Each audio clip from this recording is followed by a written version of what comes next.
Assalamualaikum warahmatullahi wabarakatuh. Salam sejahtera untuk kita semua. Alhamdulillah di kesempatan hari ini kita dapat bertemu dan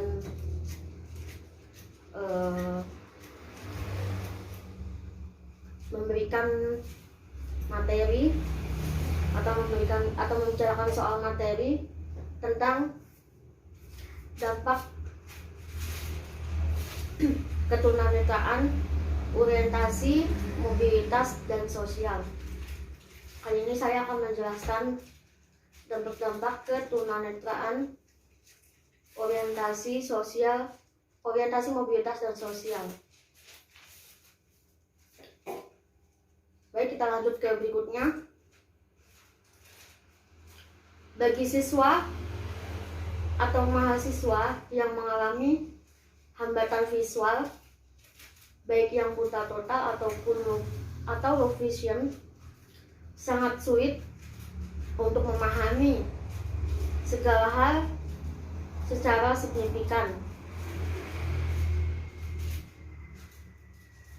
Menurut American Foundation for the Blind, mahasiswa yang mengalami hambatan visual membutuhkan seorang guru yang bersertifikat dan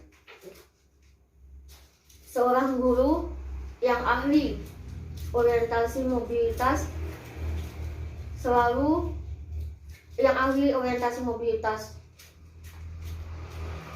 Berikutnya, selalu menggunakan nama. Maksudnya selalu gunakan nama pada saat kita berinteraksi bersama mahasiswa. Dengan cara inilah mereka tahu kita sedang berbicara dengan mereka. Misalnya, "Hai Ali, ini saya Butati." Jadi teman-teman tunanetra itu kadang-kala memiliki kepekaan yang cukup. Kalau misalkan untuk meneliti atau menghafal, istilahnya menghafal suara orang itu seperti apa. Misalkan suara saya dihafal oleh kalian, misalkan suara saya seperti ini, oh itu berarti bertanda saya Rui gitu ya. Jadi kalau mereka mempunyai kepekaan, pasti dia akan tahu siapa kita dan bagaimana suaranya, lalu dan lain sebagainya telah dikenal dengan mereka yang tunanetra total, terutama. Baik, kita lanjut selanjutnya. Dan suruhlah teman-teman sekelas menirukan hal yang sama.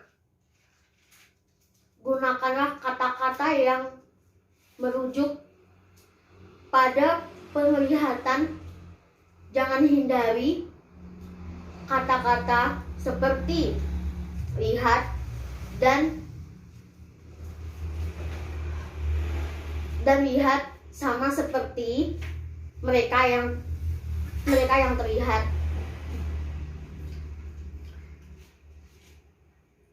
Kata-kata ini harus menjadi bagian dari kosakata siswa. Kosakata siswa buta untuk berkonotasi bagaimana mereka melihat, apakah dengan sentuhan membawa hal-hal dekat atau percakapan normal seperti katakanlah dengan contoh sampai jumpa ya. Nah, jadi seperti itu ya. Oke, lanjut. Jangan memberi isyarat verbalisasi saat menulis di papan tulis. Selalu ucapkan kata-kata atau kalimat apa yang Anda tulis. Jadi ketika kita sedang belajar dengan mereka, terutama teman-teman netra yang total, jadi seorang guru atau kita untuk mengatakan atau mengungkapkan apa yang kita tuliskan dan kita paparkan di tempat tulis itu. Jadi supaya mereka akses ke informasi itu, sehingga siswa memiliki akses ke informasi itu. Jadi dia tahu apa yang Anda tulis dan bisa mengingatnya. Mungkin soal-soal, misalnya soal biologi atau soal apa, bisa ditulis di papan tulis, karena biasanya kan banyak teman-teman yang netra sekolah di lingkungan umum. Jadi kebanyakan guru itu kadangkala menulis namun tidak diungkapkan apa yang mereka tulis gitu.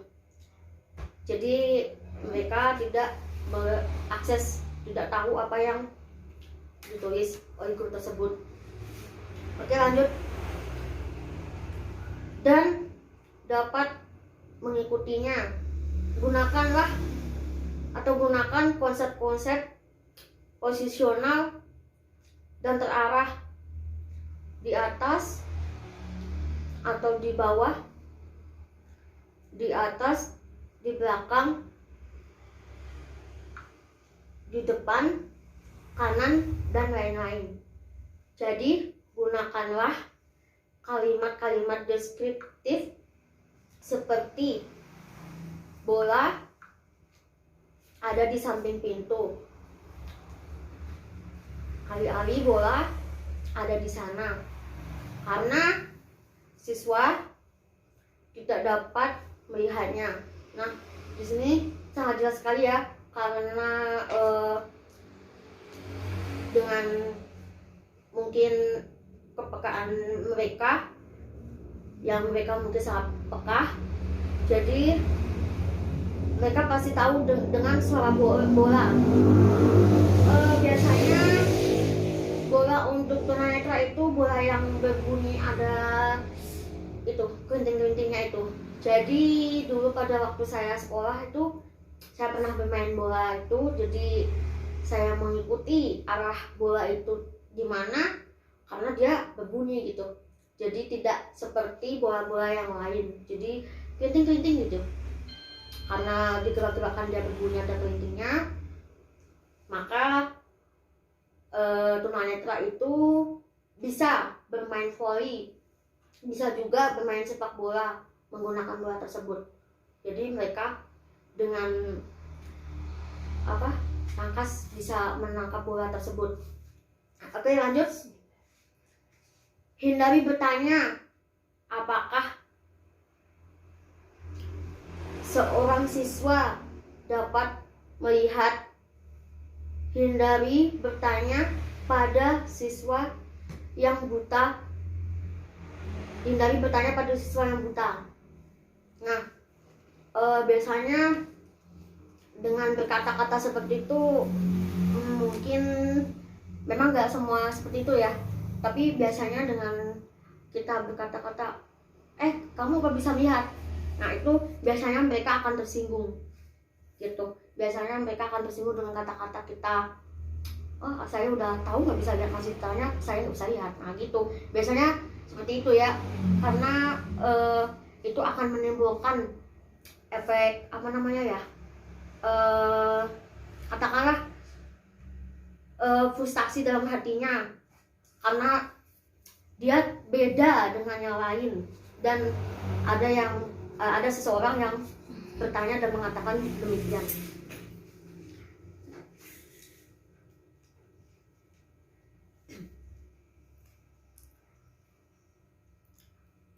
Baik, kita lanjut selanjutnya.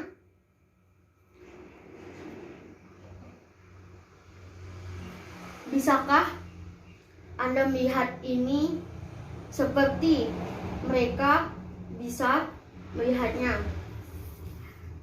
Tapi gantilah dengan pertanyaan. Dapatkah Anda menemukan es dan dapatkah Anda menemukan es? Dapatkah Anda menemukan benda ini lebih detail? Nah, jadi kalau kita sedang berbicara, misalnya ada es atau katakanlah stylus ya, jatuh.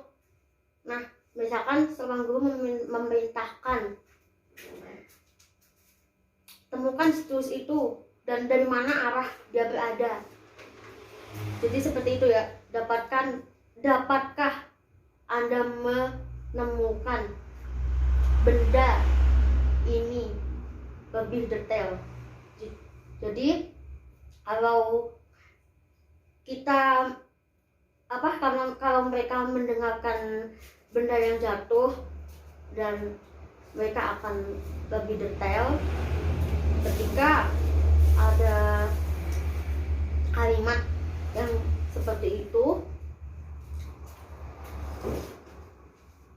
mereka akan lebih mudah menemukan benda tersebut dengan kepekaan yang lebih detail. Lanjut yang berikutnya, tempat duduk yang strategis. Guru harus melihat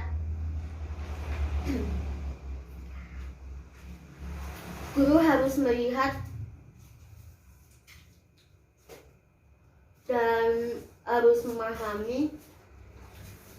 memahami sisi kuat dari penglihatan siswa.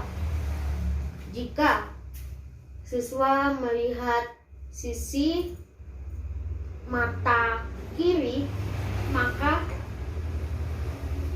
dudukkanlah siswa di sisi kanan kelas dan jauhkan dari jendela tempat duduk menghadap sumber cahaya matahari.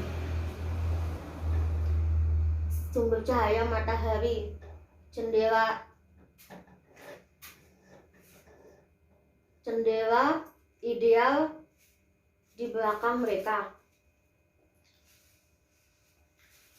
Yang berikutnya, kontras. Gunakan warna yang kontras untuk suatu hal dengan konsep berani, besar, dan sederhana. Gunakanlah